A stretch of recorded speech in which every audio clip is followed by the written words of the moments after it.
ಮುಂಬರುವ ಎಸ್ಎಸ್ಎಲ್ಸಿ ಪರೀಕ್ಷೆಯನ್ನು ದೃಷ್ಟಿಯಲ್ಲಿರಿಸಿಕೊಂಡು ತೃತೀಯ ಭಾಷೆ ಹಿಂದಿಯ ಪ್ರಶ್ನೆ ಪತ್ರಿಕೆಯನ್ನು ಸುಲಭಗೊಳಿಸುವ ನಿಟ್ಟಿನಲ್ಲಿ ನಮ್ಮ ಈ ಪ್ರಯತ್ನ ಸಾಗಿದೆ. ಪ್ರಶ್ನೆ ಪತ್ರಿಕೆಯಲ್ಲಿ 3 ಅಂಕಗಳ ಒಟ್ಟು 9 ಪ್ರಶ್ನೆಗಳಿರಲಿವೆ. ಅನುವಾದ ಅಭ್ಯಾಸದ ಪ್ರಶ್ನೆಯನ್ನು ಹೊರತುಪಡಿಸಿ ಉಳಿದ 24 ಅಂಕಗಳಿಗೆ ಇಲ್ಲಿನ ಪ್ರಶ್ನೆಗಳೇ ಬರುವ ಸಾಧ್ಯತೆ ಹೆಚ್ಚು. ಇಲ್ಲಿನ 20ಕ್ಕೂ ಹೆಚ್ಚು ಪ್ರಶ್ನೆಗಳೆಲ್ಲ ಮುಖ್ಯ ಪ್ರಶ್ನೆಗಳೇ ಆದ್ದರಿಂದ ಬರೆದು ಅಭ್ಯಾಸ ಮಾಡಿ ಒಳ್ಳೆಯ ಅಂಕಗಳನ್ನು ಪಡೆಯಬಹುದಾಗಿದೆ. ಮೊದಲ ಪ್ರಶ್ನೆಯತ್ತ ಗಮನ ಹರಿಸೋಣ. ಮಾತೃಭೂಮಿ ಪದ್ಯದಿಂದ ಮೊದಲನೇ ಪ್ರಶ್ನೆ ಇದು. ಭಾರತ್ ಮಾँ के प्रकृति सौंदर्य का वर्णन कीजिए ಅಥವಾ ಮಾತೃಭೂಮಿ के ಪ್ರಾಕೃತಿಕ ಸೌಂದರ್ಯ का वर्णन कीजिए ಅಂತ ಕೇಳ್ಬೋದು. ಭಾರತ್ ಮಾँ के प्राकृतिक सौंदर्य का वर्णन कीजिए ಅಂತಲೂ ಕೂಡ ಕೇಳ್ಬೋದು. मातृभूमि की प्राकृतिक सौंदर्य अत्यंत मनमोहक है. मातृभूमि के खेत हरे भरे हैं. यहाँ के वन उपवन फल फूलों से भरे हुए हैं. इस धरती में खनिजों का व्यापक धन भरा हुआ है. ಇಷ್ಟನ್ನು ನಾವು ಬರಿಬೇಕು ಈ ಪ್ರಶ್ನೆಗೆ ಉತ್ತರವಾಗಿ. ಎರಡನೆಯ ಪ್ರಶ್ನೆಯನ್ನು ನೋಡೋದಾದರೆ, मातृभूमि का स्वरूप कैसे सुशोभित है. मातृभूमि का स्वरूप अत्यंत सुशोभित है क्योंकि माँ के एक हाथ में न्याय पताका और दूसरे हाथ में ज्ञान दीप है. न्याय और ज्ञान से माँ बच्चों का मार्गदर्शन कर रही हैं. ಮೂರನೆಯ ಪ್ರಶ್ನೆ ಗಿಲ್ಲು ಪಾಠದಿಂದ. गिल्लू के कार्यकलाप के बारे में लिखिए ಅಂತ ಕೇಳಿದರೆ, गिल्लू के कार्यकलाप को देखकर सभी को आश्चर्य होता था. वह लेखिका का ध्यान आकर्षित करने के लिए अपने ही तरीके अपनाता था. लेखिका की थाली के पास बैठकर बड़ी सफाई से खाता था. लेखिका के बाहर जाने के बाद वह भी खिड़की की जाली से बाहर जाता और ठीक समय पर वापस आ जाता था. ನಾಲ್ಕನೆಯ ಪ್ರಶ್ನೆ, ಲೇಖಿಕಾ ने ಗಿಲ್ಹರಿ को क्या क्या सिखाया. ಲೇಖಕಿಯರಾದಂತಹ ಮಹಾದೇವಿ ವರ್ಮಾ ಅವರು ಗಿಲ್ಹರಿಗೆ ಅಂದರೆ ಆ ಗಿಲ್ಲುವಿಗೆ ಏನೇನು ಕಲಿಸಿದ್ರು. लेखिका ने गिलहरी को थाली से निकालकर थाली के पास बैठकर सफाई से खाना सिखाया. समय पर बाहर जाना, समय पर वापस आना सिखाया. वे लिखते समय लिफाफे में रख दें तो घंटों उसी में रहना आदि को उन्होंने सिखाया. ಐದನೇ ಪ್ರಶ್ನೆ मेरा बचपन ಪಾಠದಿಂದ. शमसुद्दीन अखबारों के वितरक का कार्य कैसे करते थे. शमसुद्दीन रामेश्वरम में अखबारों के एकमात्र वितरक थे. अखबार पामबन से रामेश्वरम के स्टेशन पर सुबह की ट्रेन से पहुंचते थे. इस अखबार एजेंसी को शमसुद्दीन अकेले ही चलाते थे. अखबार की कुल 1000 प्रतियां बिकती थीं. जैनुल अब्दीन नमाज के बारे में क्या कहते हैं. जैनुल अब्दीन नमाज के बारे में कहते हैं कि जब हम नमाज पढ़ते हैं तब हम अपने शरीर से इस ब्रह्मांड का एक हिस्सा बन जाते हैं जिसमें धन, आयु, जाति तथा धर्म का कोई भेदभाव नहीं रहता है. ಏಳನೆಯ ಪ್ರಶ್ನೆ, जैनुल अब्दीन के व्यक्तित्व का परिचय दीजिए. जैनुल अब्दीन के व्यक्तित्व का परिचय इस प्रकार है. जैनुल अब्दीन एक आडंबरहीन व्यक्ति थे. वे बुद्धिमान थे और उनमें उदारता की सच्ची भावना थी. वे सभी अनावश्यक एवं ऐशो आराम वाले चीज़ों से दूर रहते थे. पक्षी लक्ष्मण शास्त्री उनके अभिन्न मित्र थे.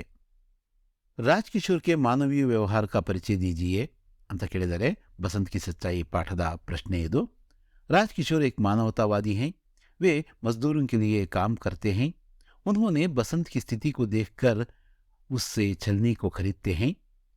बसंत की ईमानदारी को पहचानते हैं. बसंत के लिए चिकित्सा की व्यवस्था करते हैं. बसंत ईमानदार लड़का है कैसे. बसंत एक ईमानदार लड़का है क्योंकि वह बिना मेहनत किए राजकिशोर से पैसे लेना नहीं चाहता है. जब वह दुर्घटना के कारण राजकिशोर के पैसे नहीं लौटा पाता है तो अपने भाई के हाथ पैसे उनके घर भिजवाता है. राजकिशोर से 2 पैसे नहीं लेना चाहता क्योंकि वह उन पैसों को भीख समझता है. ಮುಂದಿನ 10ರಿಂದ 14ನೇ ಪ್ರಶ್ನೆ ತುಳಸಿಕೆ ದೋಹೆಯಿಂದ ಕೇಳಿರ್ತಕ್ಕಂಥದ್ದು. ಈ ದೋಹೆಗಳಿಗೆ ಭಾವಾರ್ಥವನ್ನು ನಾವು ಬರಿಬೇಕು. ಮೊದಲ 2 ವಾಕ್ಯಗಳು ಏನಾಗಿರುತ್ತವೆ, ಎಲ್ಲ ಏನೇ ಅವರು ದೋಹ ಕೇಳಿದರೂ ಕೂಡ ನಾವು ಸೇಮೆ ಬರಿಬೇಕಾಗುತ್ತೆ. इस दोहे को श्री तुलसीदास जी से कृत तुलसी के दोहे से लिया गया है. प्रस्तुत दोहे में श्री तुलसीदास जी कह रहे हैं कि मुखिया मुख के समान होना चाहिए. जैसे मुख खुद अपना कार्य करके सारे अंगों का पालन पोषण करता है, वैसे ही मुखिया के काम का फल सबको मिलना चाहिए। उसके कार्य से मिले सत्फल सब में बांटना चाहिए। 11ನೇ ಪ್ರಶ್ನೆಯನ್ನು ನೋಡೋದಾದ್ರೆ, जड़ चेतन गुण दोषमय विश्व की न करतार संत हंस गुण गही पाए परिहरिवारी विकार।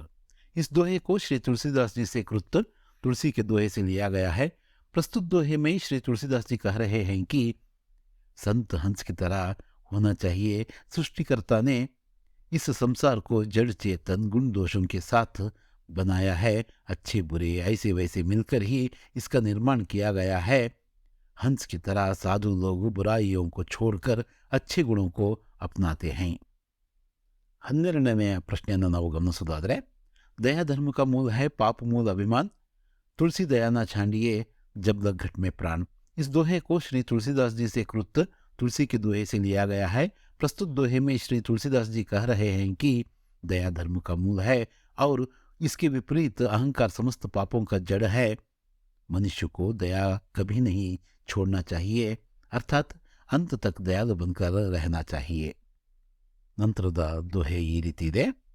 तुलसी साथी विपत्ति के विद्या विनय विवेक साहस सुकृति सुसत्य व्रत राम भरोसो एक। इस दोहे को श्री तुलसीदास जी से कृत तुलसी के दोहे से लिया गया है। प्रस्तुत दोहे में श्री तुलसीदास जी कह रहे हैं कि व्यक्ति को उसकी विपत्ति या संकट के समय ये 7 गुण साथ देते हैं। वे हैं विद्या विनय विवेक साहस सत्यनिष्ठा सत्कर्म और राम में या भगवान में आस्था। मतलब इन गुणों के रहने से हम कष्ट के समय को पार कर पाते हैं। ಕೊನೆಯ ದೋಹೆ ನೋಡ್ರಿ, राम नाम मणि दीप धरो जीह देहरी द्वार तुलसी भीतर बाहिरो जो चाहसी उजियार। इस दोहे को श्री तुलसीदास जी से कृत तुलसी के दोहे से लिया गया है। प्रस्तुत दोहे में श्री तुलसीदास जी कह रहे हैं कि जिस प्रकार देहरी पर दीप या दिया रखने से घर के भीतर और आंगन में प्रकाश फैलता है, उसी प्रकार राम नाम को जपने से मानव की आंतरिक और बाह्य शुद्धि होती है।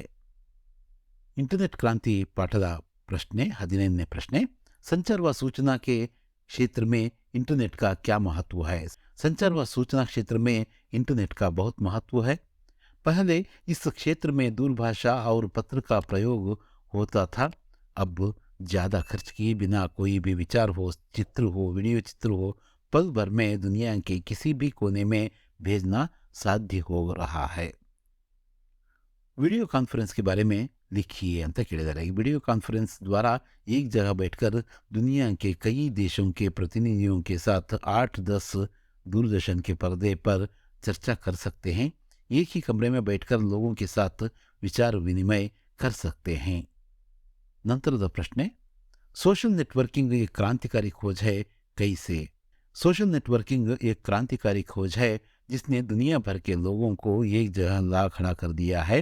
जैसे फेसबुक, आर्कुट, ट्विटर, लिंक्डइन आदि साइटों के द्वारा देश विदेश के लोगों के रहन सहन, वेशभूषा, खान पान तथा संस्कृति व कला आदि के प्रभाव शीघ्रातिशीघ्र हमारे समाज पर पड़ रहा है।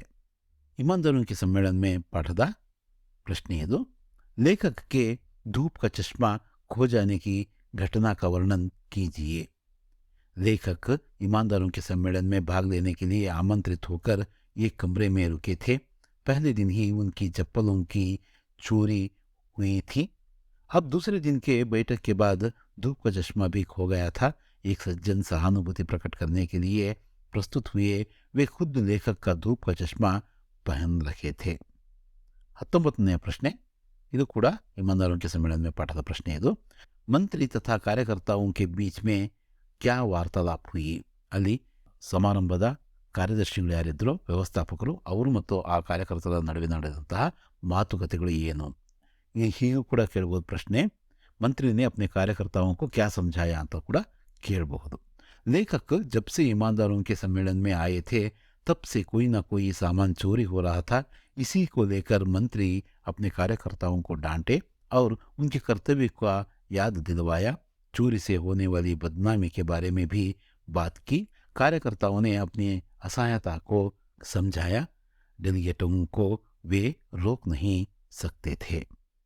20ನೇ ಪ್ರಶ್ನೆಯನ್ನು ಗಮನಿಸೋದಾದರೆ, सम्मेलन में लेखक को क्या क्या अनुभव हुए संक्षेप में लिखिए। लेखक जब से ईमानदारों के सम्मेलन में आए थे तब से कोई ना कोई सामान चोरी हो रहा था। कमरे में रखी एक एक चीज गायब हो रही थी। चप्पल, चश्मा, कंबल, ताला आदि। जो इनका सामान चोरी करता था वही बाद में इनके साथ सहानुभूति जताता था। लेखक को ईमानदारों का ಸಮ್ಮೇಳನ ही असहनीय हो गया था। ಈ ಪ್ರಶ್ನೆ ಕೂಡ ಇನ್ನೊಂದು ರೀತಿಯಲ್ಲೂ ಕೂಡ ಕೇಳ್ಬೋದು। लेखक को ईमानदारों के सम्मेलन क्यों असहनीय हो गया था ಸ್ಪಷ್ಟ कीजिए ಅಂತ ಕೂಡ ಕೇಳಬಹುದು। ಹಾಗೂ ಕೂಡ ನಾವು ಇದನ್ನೇ ಉತ್ತರವಾಗಿ ಬರೀಬೇಕು। 21ನೇ प्रश्ने महिला के साहसगाथा पाठದ प्रश्ने ಇದು। बिचिंद्री ने पहाड़ पर चढ़ने की तैयारी किस प्रकार की? जब कर्नल खुल्लर साउथ कोल की चढ़ाई के लिए 2 समूह बनाए तो बिचिंद्री सुबह 4 बजे उठ गई, बर्फ पिघलाई और चाय बनाई। कुछ बिस्कुट और चॉकलेट का हल्का नाश्ता करने के पश्चात लगभग 5:30 बजे अपने तंबू से निकल पड़ी। अंगदूर जी ने जब साथ आने के लिए पूछा तो उनके साथ वह पर्वतारोहण के लिए निकल पड़ी। 22वें प्रश्न, दक्षिणी शिखर पर चढ़ते समय बिचिंद्री के अनुभव के बारे में लिखिए। दक्षिणी शिखर पर चढ़ते समय बिचिंद्री का अनुभव बहुत ही रोचक था। दक्षिणी शिखर पर हवा की गति बढ़ गई थी। उस ऊंचाई पर हवा के झोंके भुरभुरे बर्फ के कणों को चारों तरफ उड़ा रहे थे। कुछ दिखाई नहीं दे रहा था। बिचिंद्री ने देखा थोड़ी दूर तक कोई ऊंची चढ़ाई नहीं है। उन्हें लगा सफलता बहुत नजदीक है। यह सोचकर उनकी सांस जैसे रुक गई। 23 मई 1984 के दिन दोपहर 1:07 पर बिचिंद्री एवरेस्ट की चोटी पर खड़ी थी। एवरेस्ट के ಶಿಖರ್ पर चढ़ने की ಬಿಚಿಂದ್ರಿ ಪಾಲ್ के ಅನುಭವ के बारे में लिखी ಅಂದರೂ ಕೂಡ ನಾವು ಇದೇ ಉತ್ತರವನ್ನು ಬರೆಯಬೇಕು। ಈ 3 ಅಂಕಗಳ ಪ್ರಶ್ನೆಗಳ ಈ ಸಂಪುಟದ ಕೊನೆಯ प्रश्न ಇದು। महिला की साहसगाथा पाठ से क्या संदेश मिलता है? महिला की साहसगाथा पाठ एक महिला की साहसगाथा है। इस पाठ से उन सभी को धीरज मिलता है जो अपने आप को कम या कमजोर समझते हैं। साथ ही यह आत्मविश्वास मिलता है कि प्रयत्न करने से कठिन लक्ष्य को भी प्राप्त कर सकते हैं। यह साहसगाथा स्त्रियों के गौरव को बढ़ाती है, बच्चों में सपने देखने तथा उन्हें पूरा करने का साहस को भी भरती है। ಇದು ನಿಮ್ಮ 3 ಅಂಕಗಳ ಪ್ರಶ್ನೆಗಳ ಸಂಪುಟ ಆಗಿತ್ತು। ತೃತೀಯ ಭಾಷೆ ಹಿಂದಿಯ ಪ್ರಶ್ನೆ ಪತ್ರಿಕೆಯಲ್ಲಿ 4 ಅಂಕದ 4 ಪ್ರಶ್ನೆಗಳನ್ನು ಕೇಳಲಾಗುತ್ತೆ। ಪ್ರಶ್ನೆ ಉತ್ತರಗಳು ಅಂತ ಕೇಳೋದು ಒಂದೇ, ಒಂದು ಪ್ಯಾಸೇಜ್ ಇರುತ್ತೆ, ಇನ್ನೊಂದು ನಿಬಂಧ ಅಥವಾ ಪ್ರಬಂಧ ಇರುತ್ತೆ, ಹಾಗೆಯೇ ಒಂದು ಕಂಠಪಾಠಕ್ಕೆ ಒಂದು ಪ್ರಶ್ನೆಯನ್ನ ಕೇಳ್ತಾರೆ। ಈಗ ನಾವು ಮುಖ್ಯವಾಗಿ ಪ್ರಶ್ನೆ ಉತ್ತರಗಳನ್ನು ಇಲ್ಲಿ ಚರ್ಚಿಸೋಣ। ಬಸಂತ್ ಕಿ ಸಚ್ಚಾಯಿ ಪಾಠದ 2 ಮುಖ್ಯ ಪಾತ್ರಗಳು, ಒಂದು ಪಂಡಿತ ರಾಜ್ಕಿಶೋರ್ ಮತ್ತೊಂದು ಬಸಂತ್। ಈ 2 ಪಾತ್ರಗಳ ರಾಜ್ಕಿಶೋರ್ ಅವರ ಮಾನವೀಯ ಗುಣಗಳ ಬಗ್ಗೆ, ಬಸಂತ್ನಲ್ಲಿರ್ತಕ್ಕಂತಹ ಪ್ರಾಮಾಣಿಕತೆ ಬಗ್ಗೆ, ಈ 2 ಪ್ರಶ್ನೆಗಳನ್ನು ಮುಖ್ಯವಾಗಿ ನಾವು ನೋಡ್ಕೋಬೇಕಾಗುತ್ತೆ। ಮೊದಲಿಗೆ पंडित राजकिशोर के मानवीय व्यवहार का परिचय दीजिए ಅಂತ ಕೇಳಬಹುದು ಈ ಪ್ರಶ್ನೆ। ಅಂದರೆ पंडित राजकिशोर ಅವರಲ್ಲಿರುವ ಮಾನವೀಯ ಗುಣಗಳ ಬಗ್ಗೆ ತಿಳಿಸಿ ಅಂತ। पंडित राजकिशोर एक मानवतावादी हैं, समझाइए। ಅವರೊಬ್ಬ ಮಾನವತಾವಾದಿಗಳು, ಹೇಗೆ ತಿಳಿಸಿ ಅಂತ ಕೇಳಬಹುದು। ಅಥವಾ ಡೈರೆಕ್ಟ್ ಆಗಿ पंडित राजकिशोर जी के बारे में लिखिए, पंडित राजकिशोर ಅವರ ಕುರಿತು ಬರೀರಿ ಅಂತ ಕೂಡ ಕೇಳಬಹುದು। ಪ್ರಶ್ನೆ ಏನೇ ಕೇಳಿದ್ರು ಕೂಡ ಉತ್ತರ ಹೀಗಿರುತ್ತೆ, पंडित राजकिशोर का मानवीय व्यवहार का परिचय। राजकिशोर एक मानवतावादी हैं। ನಾವು ಅವರನ್ನು ಪರಿಚಯ ಮಾಡ್ಕೋಬೇಕಾದ್ರೆ ರಾಜಕಿಶೋರ್ ಅವರು ಒಬ್ಬ ಮಾನವತಾವಾದಿಗಳು। वे मजदूरों के लिए काम करते हैं, ಅವರು ಕೂಲಿ ಕಾರ್ಮಿಕರಿಗೋಸ್ಕರ ಕೆಲಸ ಮಾಡ್ತಾರೆ, ಅವರ ನೇತಾರರಾಗಿದ್ರು ಅವರು। उन्होंने बसंत की स्थिति को देखकर उससे छलनी को खरीदते हैं।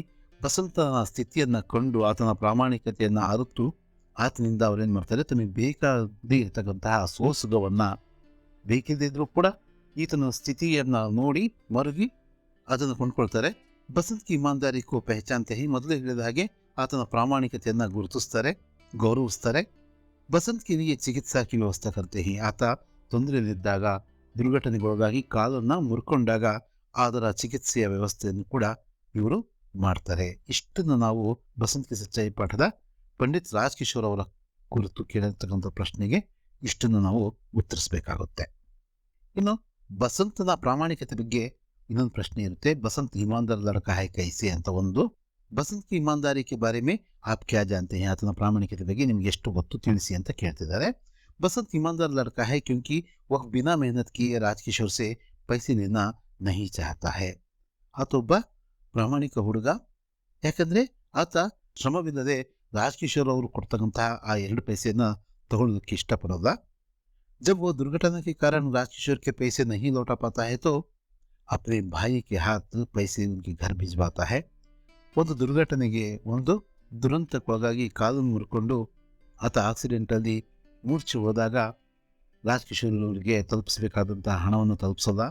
ಆದರೆ ಅವರ ಅಡ್ರೆಸ್ ಹೇಳಿರ್ತಕ್ಕಂಥದ್ದನ್ನು ನೆನಪಿಟ್ಟುಕೊಂಡು ತನ್ನ ತಮ್ಮ ಪ್ರತಾಪನ ಕೈಯಿಂದ ಆ ಉಳಿದ ಹಣವನ್ನು ಕಳಿಸೋವಂಥ ಒಂದು ವ್ಯವಸ್ಥೆಯನ್ನು ಬಸಂತ್ ಮಾಡ್ತಾನೆ. ಬಸಂತ್ ಹಮೇಶಾ ಅಪ್ನೆ ಆಪ್ಕೋ ईमानदारी के साथ रखना चाहता है. ಯಾವಾಗಲೂ ಕೂಡ ತನ್ನನ್ನು ತಾನು ಪ್ರಾಮಾಣಿಕತೆಯೊಂದಿಗೆ ಗುರುತಿಸ್ಕೋಬೇಕು ಅಂತ ಬಸಂತ್ ಬಯಸ್ತಾನೆ. ಮೆಹನತ್ ಕಾ ಫಲ್ ಸೆ ಅಚ್ಚಾ ಲಗ್ತಾ ಹೈ. ಶ್ರಮದ ಫಲ ಆತನಿಗೆ ಚೆನ್ನಾಗಿ ಅನಿಸುತ್ತೆ. ಅದನ್ನು ಆತ ಯಾವಾಗಲೂ ಕೂಡ ಶ್ರಮದ ಫಲಕ್ಕೆ ಆತ ಬೆಲೆ ಕೊಡ್ತಾನೆ. ಅದನ್ನು ನಾವು ಈ ಪಾಠದ ಮೂಲಕ, ಈ ಏಕಾಂಕಿಯ ಮೂಲಕ ನಾವು ಗಮನಿಸಬಹುದು.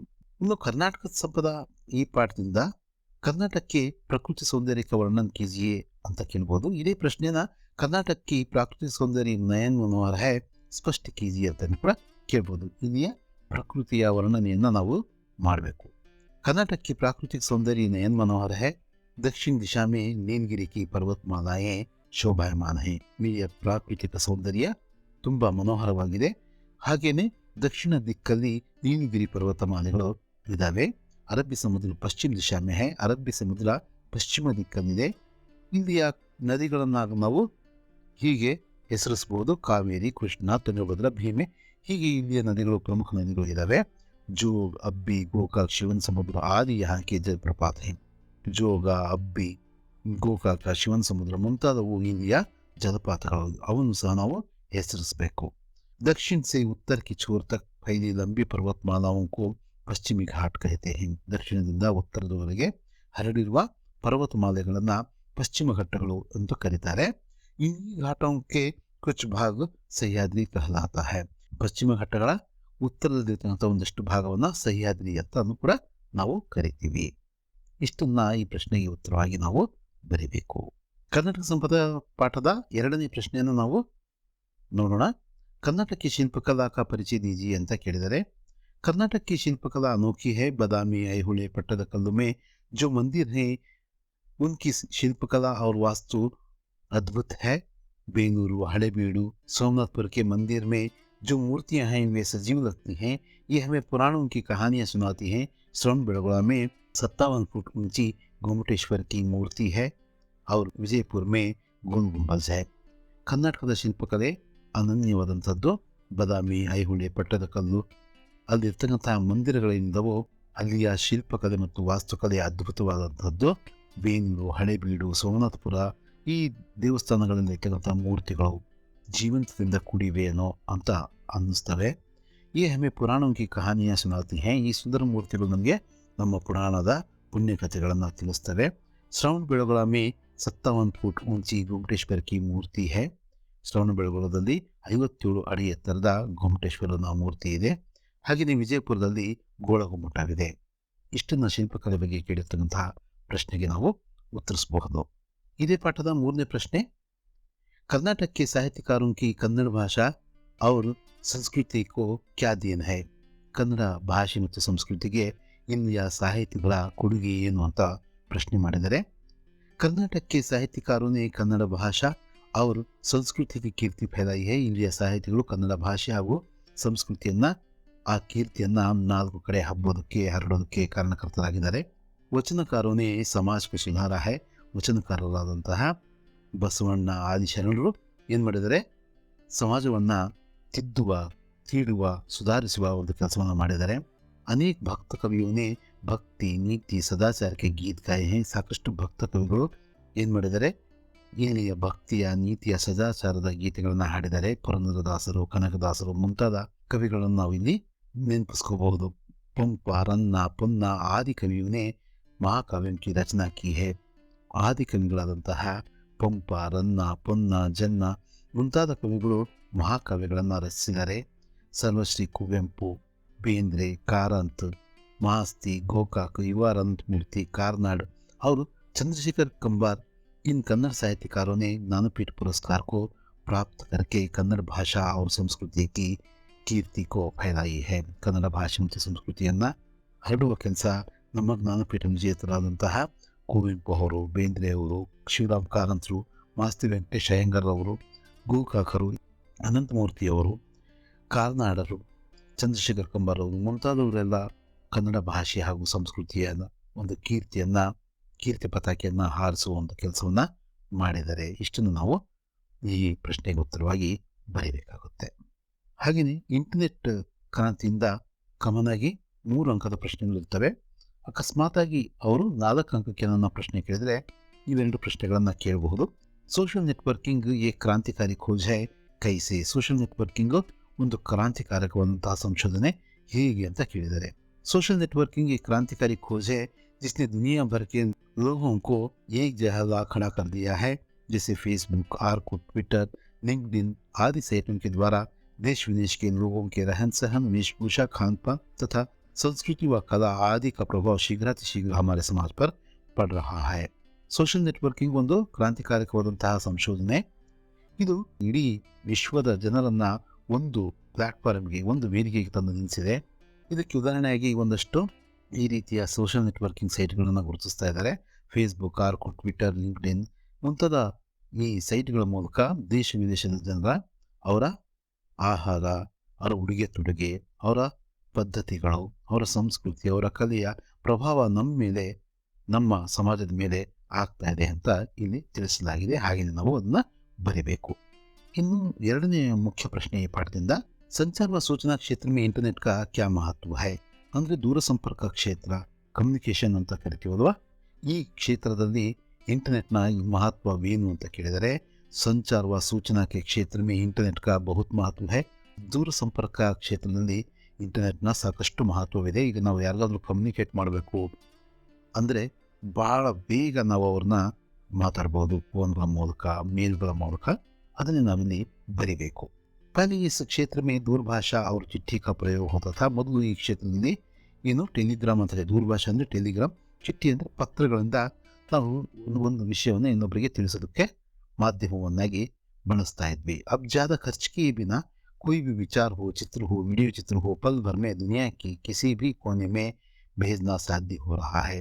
ಮೊದಲು ಸಾಕಷ್ಟು ಸಮಯ ಹಾಗೂ ಹಣ ಈ ಪತ್ರವನ್ನು ರವಾನೆ ಮಾಡೋದಕ್ಕೆ, ಟೆಲಿಗ್ರಾಮ್ನ ರವಾನೆ ಮಾಡೋದಕ್ಕೆ ಹಿಡಿಸ್ತಾ ಇತ್ತು. ಆದರೆ ಈಗ ಹೆಚ್ಚು ಖರ್ಚು ಮಾಡದೇ ಯಾವುದೇ ವಿಚಾರ ಆಗಿರ್ಬೋದು, ಚಿತ್ರ ಆಗಿರ್ಬೋದು, ವಿಡಿಯೋ ಚಿತ್ರ ಆಗಿರ್ಬೋದು, ಯಾವುದಾದ್ರೂ PDF ಫೈಲ್ಗಳಾಗಿರ್ಬೋದು, ಇವೆಲ್ಲವನ್ನು ಕೂಡ ಕ್ಷಣ ಮಾತ್ರದಲ್ಲಿ ಪ್ರಪಂಚದ ಒಂದು ಮೂಲೆಯಿಂದ ಇನ್ನೊಂದು ಮೂಲೆಗೆ ಕಳಿಸೋದಕ್ಕೆ ಸಾಧ್ಯವಾಗಿದೆ. ಅದು ಸಾಧ್ಯವಾಗಿರೋದು ಇಂಟರ್ನೆಟ್ನಿಂದ. ಇಂಟರ್ನೆಟ್ ಆಧುನಿಕ ಜೀವನ ಶೈಲಿ का महत्वपूर्ण अंग बन गया है. ಹಾಗಾಗಿ ಇಂಟರ್ನೆಟ್ ನಮ್ಮ ಆಧುನಿಕ ಜೀವನ ಶೈಲಿಯ ಒಂದು ಮಹತ್ವಪೂರ್ಣ ಅಂಗವಾಗಿದೆ ಅಂತ ನಾವು ಗುರುತಿಸಿ ಇಲ್ಲಿ ಬರಿಬೇಕು. ಇದು ನಿಮ್ಮ 4 ಅಂಕಗಳ ಪ್ರಶ್ನೆಯ ಉತ್ತರಗಳು. ಈ ಒಂದು 3 ಪ್ರಶ್ನೆಗಳನ್ನು ಏನು ಕೊಟ್ಟಿದ್ದೀವೋ ಇವನ್ನ ಮುಖ್ಯವಾಗಿ ಬಸಂತಿಕೆ ಸಚ್ಚಾಯಿ ಈ ಪಾಠದ 2 ಪ್ರಶ್ನೆಗಳನ್ನು ನಾವು ಗಮನ ಹರಿಸಿದ್ದೆ ಆದರೆ 4 ಅಂಕಗಳನ್ನು ತುಂಬ ಈಸಿಯಾಗಿ ನಾವು ಪಡ್ಕೋಬಹುದು.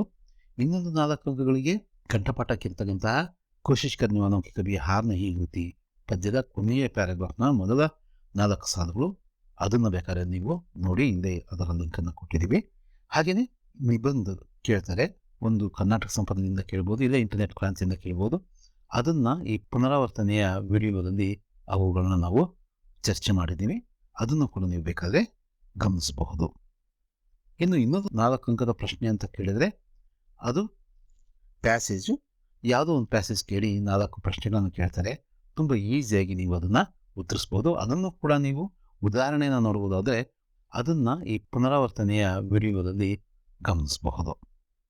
ಧನ್ಯವಾದಗಳು.